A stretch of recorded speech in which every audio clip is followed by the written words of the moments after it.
Everyone, कैसे हैं आप सभी। स्वागत है आप सभी का आपके अपने channel study blog with Shivendra पर। आज इस वीडियो में हम आप सभी के लेकर आए हैं भारतीय न्याय संहिता 2023 का चैप्टर 2 जो बात करता है ऑफ पनिशमेंट्स, दंडों के विषय में। यह है जो चैप्टर है दंडों के बारे में दिया हुआ है सेक्शन आपके 4 से लेकर सेक्शन 13 तक। जी हाँ, बट इस वीडियो में आज हम बात करने वाले सेक्शन 4 से सेक्शन 7 तक के बारे में। तो देखिए, सबसे पहले क्या है, जैसे चैप्टर फर्स्ट में हमने आपको बताया था वो जो प्रिलिमिनरी से संबंधित है। चैप्टर 2 जो है दंडों की बात करता है कि भाई भारतीय न्याय संहिता, एक्ट का नाम क्या है, संहिता का नाम क्या है, भारतीय न्याय संहिता 2023। तो इसके अंतर्गत जो एक्ट दिए हुए हैं, अगर आप उनमें से कोई भी अपराध करते हो तो सेक्शन 4 सिंपली बात करता है कि भाई आपको इन पनिशमेंट्स में से एक्ट के अकॉर्डिंग जो है दंडित किया जाने वाला है। तो सेक्शन 4 जो बात करता है वो किसकी बात करता है, दंडों के प्रकार के बारे में। तो कितने प्रकार हैं, देखिए 6 टाइप्स के हैं। यहाँ पर सब सेम है, पुराने आईपीसी वाले हैं। यहाँ तक देखिए, ये आपका न्यू ऐड किया गया है। यहाँ पर 6 वाला सामुदायिक सेवा, कम्युनिटी सर्विस वाला न्यू ऐड किया गया है। अब क्या है, देखिए अपराधी जिन दंडों से दायी होगा, यानी कि इन दंडों से जो है उसको रेस्पॉन्सिबल माना जाएगा यदि वो जो अपराध करता है उसमें इनमें से जो भी सजा दी हुई है इस संहिता के अधीन, यानी कि किसके अधीन, BNS के अधीन। क्योंकि एक्ट ये है तो ये जो हमारा संहिता है ये इसी संहिता के अंतर्गत किए जाने वाले अपराधों के बारे में तो पनिशमेंट है, तो वो यहाँ पर दिया हुआ है। तो सबसे पहले देखिए कितने प्रकार की यहाँ पर पनिशमेंट की बात की गई है, 6 टाइप्स है। सबसे पहला, सबसे ऊपर सबसे बड़े दंड को रखा गया है, मृत्यु दंड को। उसके बाद सेकंड नंबर पर आजीवन कारावास, उससे थोड़ा कम। फिर उसके बाद कारावास जिसमें कितने भी साल का आ सकता है आपका, 2 का, 5 का, 10 का, 14 का, जितना भी होगा। और ये 2 टाइप्स का होता है, ध्यान रखिए। कारावास कठिन भी हो सकता है एंड सिंपल भी हो सकता है। वो मामले की कंडीशंस के अकॉर्डिंग है, अपराध करने की परिस्थितियों से संबंधित होगा। उसके बाद है संपत्ति का जब्तीकरण, फिर है फाइन और फिर है सामुदायिक सेवा। तो देखिए, सब पहले हम आपको बता दें कि इस संहिता के अंदर सबसे ज्यादा जो पनिशमेंट दी हुई है वो आजीवन कारावास से संबंधित बहुत सारे सेक्शंस में ये सजा दी हुई है। कारावास बहुत सारे सेक्शंस में, जुर्माना लगभग हर धारा के अंदर लगाया गया है, या के साथ भी और के साथ भी। जहां पर देखिए ये और लगा हो, इसका मतलब होता है कि सजा भी दी जा सकती है या केवल जुर्माना भी दे सकते हैं, दोनों दिए जा सकते हैं। और जहां पर एंड लिखा हो, हिंदी में और लिखा हुआ हो, इसका मतलब क्या है कि भाई सजा के साथ साथ जुर्माना लगाना मैंडेटरी है, वहां कोर्ट का डिस्क्रिप्शन नहीं चलेगा। तो सबसे पहले हम आपको देखिए सेक्शन बताएंगे जहां पर कुछ दंड केवल जो है कुछ धाराओं में ही दिए हुए हैं, जैसे मृत्यु दंड हो गया, संपत्ति की जब्ती हो गई एंड सामुदायिक सेवा हो गया। तो मृत्यु दंड यानी कि मृत्यु दंड BNS के किन अपराधों के करने पर दिया जाता है, ये आपके सामने लिखे हुए हैं। देखिए 65 का सबसेक्शन 2, ध्यान रखिएगा यहाँ पर सबसे ज्यादा सबसेक्शन यूज हुए हैं, तो सबसेक्शन आपको याद करने हैं कि किस सबसेक्शन के अंदर है। तो यहाँ पर 65 का सबसेक्शन जो है 2 के अंतर्गत। उसके बाद आपका आता है सेक्शन 66, 70 की उपधारा 2 सबसेक्शन 2, सेक्शन 71। देखिए ये जो यहाँ पर 4 सेक्शंस हैं, ये महिलाओं के विरुद्ध किए जाने वाले अपराधों से संबंधित यहाँ पर धाराएं हैं। धारा 103 बात करता है, ध्यान रखिएगा किसके बारे में, हत्या से संबंधित जो पनिशमेंट दी हुई है, यानी कि हत्या। 302 बहुत फेमस धारा थी, अब उसको भूल जाइए, अब याद रखिएगा 103। उसके बाद बात आती है 104। 104 जो है उसमें वही चीजें दी हुई हैं जो आईपीसी के सेक्शन 3 में थी, बट आईपीसी के सेक्शन 303 को मिट्ठू वर्सेस पंजाब राज्य के केस में जो है अनकॉन्स्टिट्यूशनली घोषित कर दिया गया था। क्यों? क्योंकि इसके अंदर केवल एक ही प्रकार की सजा थी और वो था मृत्यु दंड, ऑप्शनली दूसरा कुछ भी नहीं था। बट यहाँ पर BNS के अंदर ऑप्शनली आजीवन कारावास को भी इंक्लूड कर दिया गया है। यह धारा कब लगती है, तब लगती है पहले से ही आप हत्या के अपराध के लिए, ऐसे अपराध जिसमें आपको आजीवन कारावास दिया गया है, पहले से दोष सिद्ध, उसके बाद आप बाहर निकलकर अगर आए हो या अंदर ही आप फिर से उसी प्रकार का कोई अपराध कारित करते हो, दोष सिद्ध हो जाते हो, तो फिर तो आपके लिए यही ऑप्शन बचता है। आईपीसी में केवल मृत्यु दंड था, बट BNS में आजीवन कारावास भी इंक्लूड कर दिया गया है। उसके बाद 107 सेक्शन 107 बात करता है कि कोई कमजोर व्यक्ति होते हैं उनको आत्महत्या के लिए उकसाना। 109 की उपधारा 2 109 कहता है हत्या का प्रयत्न। 103 जो है हत्या के दंड की बात करता है, अगर हत्या कर दी गई है, हत्या का प्रयत्न क्या है तो 109। और बट मृत्यु दंड का कहाँ पर प्रावधान है, 109 की उपधारा 2 के अंदर, यानी कि पहले से आपने हत्या का प्रयत्न किया, फिर बाहर आके फिर हत्या का प्रयत्न कर रहे हो, तो फिर 109 की उपधारा 2 के अकॉर्डिंग आजीवन कारावास से मृत्यु दंड का यहाँ पर प्रावधान है।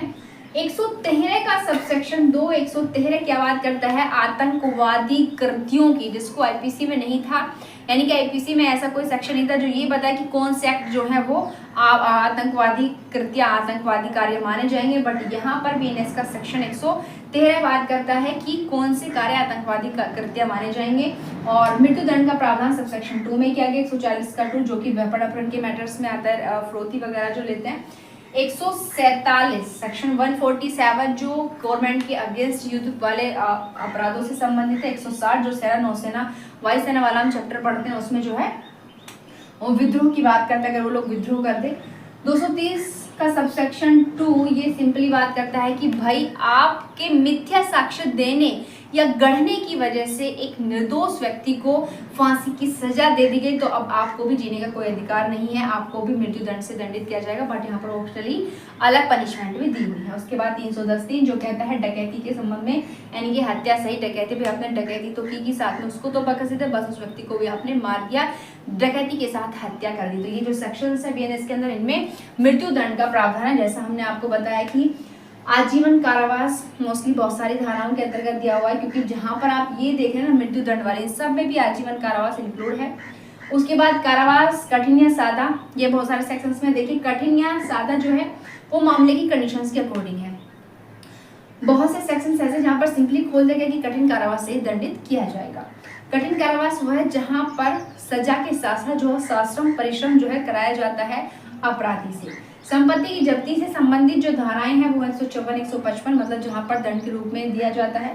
जुर्माने से संबंधित हमने आपको पहले बताया था कि बहुत लगभग सभी सेक्शंस में जुर्माना इंक्लूड किया गया है। उसके बाद है सामुदायिक सेवा, तो सामुदायिक सेवा से संबंधित कौन सी हैं, 6 धाराएं हैं बीएनएस की, याद रखिएगा। इन 6 धाराओं में जो है सामुदायिक सेवा का दंड दिया गया है। सेक्शन 202 एंड 209 जो है ये पब्लिक सर्वेंट से संबंधित आती हैं। सेक्शन 226 जो है ये आत्महत्या से संबंधित सेक्शन है। 303 की उपधारा 3 जो है वो चोरी से रिलेटेड आती है। 355 जो है बताता है कि जो पब्लिक प्लेस होते हैं वहाँ पर कोई व्यक्ति अगर यानी कि ड्रिंक करके अपचार वगैरह करता है, ट्रेसपास करता है। 356 जो है डिफेमेशन, मानहानि की बात करता है। इन 6 सेक्शंस में जो है सामुदायिक सेवा का दंड का प्रावधान किया गया है। और बट हम आपको यहाँ पर ये बता दें कि सामुदायिक सेवा को जो डिफाइन किया गया है वो बीएनएस में नहीं किया गया है, बल्कि बीएनएसएस के अंदर किया गया है सेक्शन 23 के एक्सप्लेनेशन में। यानी कि कोई समुदाय वगैरह संगठन जो होते हैं उनमें सेवा कराई जाती है जो अपराधी को न्यायालय के द्वारा दोषित कर दिया जाता है, बट उसके बदले उसे किसी प्रकार का पारिश्रमिक जो है नहीं दिया जाता। उसके बाद बात आती है सेक्शन 5 की। सेक्शन 5 यहाँ पर बात करता है कि जो दंडादेश दे दिया उनका लघुकरण, कि भाई सेक्शन 4 के अकॉर्डिंग उस अपराधी के एक्ट के हिसाब से उसको सजा तो दे दी गई, बट उसके पास भाई अभी उसको भी तो राइट दिया गया है कि वो अपनी उस सजा का लघुकरण करा सके। तो कहाँ है, सेक्शन 5 बीएनएस के अंदर, जो कि बात हमको बताई गई है बीएनएस के सेक्शन 474। वो ही तो करेगा कि किसको कितने में करेगा। सेक्शन बीएनएस का 5 तो केवल पावर दे रहा है कि भाई कर सकती है अप्रोप्रिएट गवर्नमेंट। अप्रोप्रिएट गवर्नमेंट में ध्यान रखिएगा central government and state government दोनों को इंक्लूड किया गया है। बट यहाँ पर देखिए अपराधी की कंसर्न नहीं ली जाएगी। अपराधी से नहीं पूछा जाएगा कि भाई आपको जो है आजीवन कारावास की सजा दी गई, तो आप आजीवन कारावास की सजा को किस में परिवर्तित कराना चाहते हो, उसकी सहमति नहीं ली जाएगी उसकी कंसल्ट के बिना। इस संहिता के अधीन, इस संहिता मतलब देखिए यहाँ पर बात चल रही है बीएनएस की, तो बीएनएस के अकॉर्डिंग ही चीज आएंगी। किसी भी दंड, ये आपको ध्यान रखना है, इनमें से किसी भी दंड से अगर उसको दंडित किया गया, तो पैसिफिक जो सेक्शन 5 है बीएनएस का, वो किसी एक दंड के लघुकरण की बात नहीं कर रहा, बल्कि किसी भी दंड, यहाँ पर वर्ड यूज हुआ है, तो इनमें से किसी भी दंड का लघुकरण की बात यहाँ पर की गई है। इनमें से किसी भी दंड को बीएनएस के सेक्शन 474 में जो दिया हुआ है उसके अकॉर्डिंग अन्य दंड में लघुकरण कर सकता है। ये दोनों जो है पावर हैं संबंधित सरकार की कि वो किस दंड को किस दंड में जो है लघुकरण कर दे। उसके बाद इसमें 2 एक्सप्लेनेशन दिए हुए हैं, ध्यान रखिएगा सेक्शन 5 में ए एंड बी। ए बात करते हैं कि सेंट्रल गवर्नमेंट को किस चीज की पावर है, मृत्यु दंडादेशों के मामले में भी पावर है, और साथ ही साथ किन अपराधों में दी की सजा का लघुकरण कर सकती है, मतलब वो विषय जिन पर सेंट्रल गवर्नमेंट ही कानून बना सकती है, जैसे कि रेलवे से रिलेटेड हो गए या फिर जो है डिफेंस से रिलेटेड हो गए, मतलब वो सब्जेक्ट जिन पर लॉ बनाने की पावर केवल सेंट्रल गवर्नमेंट को है, और उन अधिनियमों विधियों से संबंधित कोई व्यक्ति अपराध करता है और वहां पर जो है संघीय कार्यपालिका शक्ति का विस्तार है, तो उन मामलों में लघुकरण जो है केवल सेंट्रल गवर्नमेंट ही कर सकती है। उसके बाद दूसरी बात आती है स्टेट गवर्नमेंट को भी पावर दी हुई है लघुकरण करने की। अब देखिए यहाँ पर जो सेंट्रल गवर्नमेंट थी उसके बारे में सेक्शन 5 में केवल मृत्यु दंडादेशों की बात की है, बट स्टेट गवर्नमेंट को दंडादेशों में मृत्यु दंडादेश या अंदर की भी यहाँ पर बात की है कि मृत्यु दंडादेश हो या ना हो। और दूसरी बात, ये वाली जो पावर है ये भी सेंट्रल गवर्नमेंट को है उन विषयों पर जिन विषयों पर कानून बनाने की शक्ति राज्य सरकार को है। अगर उन विधियों से संबंधित कोई अपराध किया जाता है और उन पर राज्य की कार्यपालिका शक्ति का विस्तार है तो उनका लघुकरण भी जो है स्टेट गवर्नमेंट राज्य सरकार कर सकती है।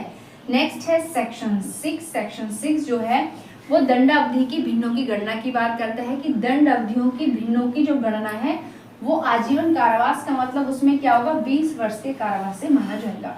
देखिए मोस्टली आजीवन कारावास जो है इसका मतलब क्या होता है कि शेष प्राकृत जीवन मतलब प्रकृति के अकॉर्डिंग उसको आने वाला टाइम में जितना भी जीवन दिया बचा हुआ है उसका, वो सारा जीवन उसका कहाँ पर कटेगा, जेल में कटेगा जब तक कि वो मर ना जाए। ठीक है, बट यहाँ सेक्शन 6 के अकॉर्डिंग दंडावधि की भिन्नों की गणना के अकॉर्डिंग जो है आजीवन कारावास को 20 वर्ष का माना गया है। नेक्स्ट है सेक्शन 7 जो बहुत इंपॉर्टेंट बात बताता है क्या कि बीएनएस के आने वाले सेक्शंस में हम लोग क्या देखते हैं, हम यह देखते हैं कि जिस व्यक्ति ने जो अपराध किया है उसे किसी भी भांति के कारावास से दंडित किया जा सकता है। बट यहाँ पर ध्यान रखिएगा ये जो किसी भी भांति वर्ड जुड़ा हुआ है ना, इसका मतलब ये कि कोर्ट सक्षम होगा कि वो उसको कठिन भी कारावास दे सकता है, सादा भी दे सकता है। अभी कोर्ट के डिस्क्रिप्शन पर डिपेंड करता है और मामले की परिस्थितियों पर डिपेंड करता है कि उसको किस प्रकार की जो है सजा यहाँ पर दी जाए। बहुत सी धाराएं आप बीएनएस में पढ़ेंगे जिनमें लिखा हुआ है, एपीसी में भी आप लोगों ने पढ़ी होगी, वहां पर सिंपल लिखा हुआ है कि किसी भी भांति के कारावास से दंडित किया जा सकता है। तो किसी भी भांति जो शब्द है इसका मतलब इसमें ये दोनों आ गए, वो परिस्थितियों के अकॉर्डिंग निर्भर करता है न्यायालय के विवेक पर कि वो कौन सा दंड उसको दे। वहां पर जो न्यायालय है वो दंडादेश क्या करेगा, तो संपूर्ण कारावास को कठिन कर सकता है या सादा कर सकता है या किसी भाग को। मतलब यहाँ पर 2 प्रकार की पनिशमेंट है, कारावास है उसके पास, कठिन और सादा। या तो उसे जितना भी कारावास दिया, मानो 5 वर्ष का कारावास है तो 5 वर्ष के कारावास को कठिन भी कर सकता है, या 5 वर्ष के कारावास को सारे को सादा भी कर सकता है, या फिर उसमें आधा आधा करके कठिन या सादा दोनों कर सकता है। अभी हमने आपको बताया कि केस की जो सर्कमस्टेंस अपराध करने की जो स्थिति है, जो प्रकृति है, उसके अकॉर्डिंग यहाँ पर परिवर्तन किया जाएगा। बहुत से सेक्शंस बीएनएस के अंदर आप लोग देखेंगे कि वहां पर सिंपल लिख दिया है कि कठिन कारावास से दंडित किया जाएगा, 10 वर्ष के कठिन कारावास से, 5 वर्ष के कठिन कारावास से। तो वहां पर अब कोर्ट को, न्यायालय को सोचना नहीं पड़ेगा कि भाई इसको किस दंड से दंडित किया जाए, क्योंकि वहां हमारी संहिता ने ओपन कर दिया कि इसको कठोर दंड से ही दंडित किया जाएगा। और मोस्टली ये जो है ये आप जब आगे पढ़ेंगे जो लूट डकैती वगैरह वाले सेक्शन है वहां पर कठोर दंड से दंडित करने की प्रोविजन सिंपल ओपन कर दिया, किसी भांति को इंक्लूड नहीं किया गया है। तो ये तो थे चैप्टर 2 ऑफ पनिशमेंट जो कि सेक्शन 4 से 13 तक दिया हुआ है कि सेक्शन 4 से लेकर के 7 तक के सेक्शंस। यदि आप पाना चाहते हैं इसके नेक्स्ट पार्ट की वीडियो, तो यदि आपने हमारे चैनल को सब्सक्राइब नहीं किया तो चैनल को सब्सक्राइब करें और साथ ही साथ वीडियो पर लाइक और कमेंट करना बिल्कुल ना भूलें।